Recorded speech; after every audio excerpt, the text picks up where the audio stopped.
Dito. House and lot ni Ma'am Lai.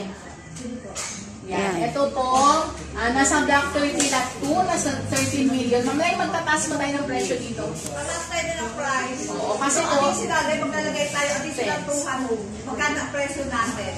13 ngayon.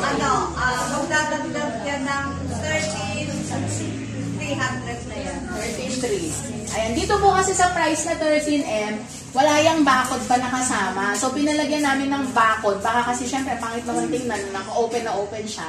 So, with additional fence siya, kaya magiging 13.3 million po siya.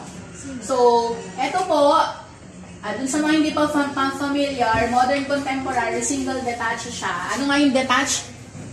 Detached? So, tinanong niyo yung kanina. Nasa gitna, yung detached. Hindi nakadikit sa firewall. Yes. Yan, nakikinig naman pa.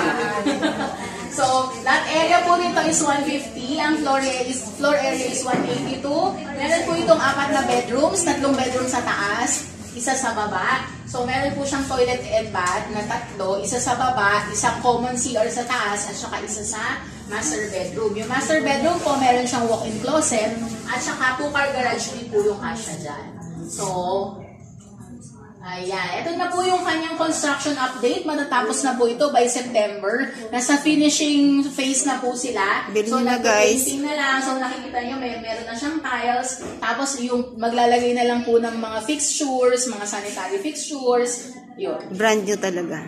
Malapit na siyang maging katotohanan. Kaya, ibenta nyo na. Pwede natin silipin yan sa Ano pa? Hindi po. Ano yan? Ano bang color niyan? Parang white siya na may brown. Ganun po. Hindi siya gray. Pwede silipin yan sa Sabado. Hindi ba? Ayaw pa. Pagtapos na doon. Pagtapos na, kasi pag pumunta ka doon, magulo pa. Makalat. So, pangit naman na pipicturean nila, di ba? Okay. So, kaya pupuntahan ninyo pag tapos na siya talaga. May okay. Yeah. Kailan September?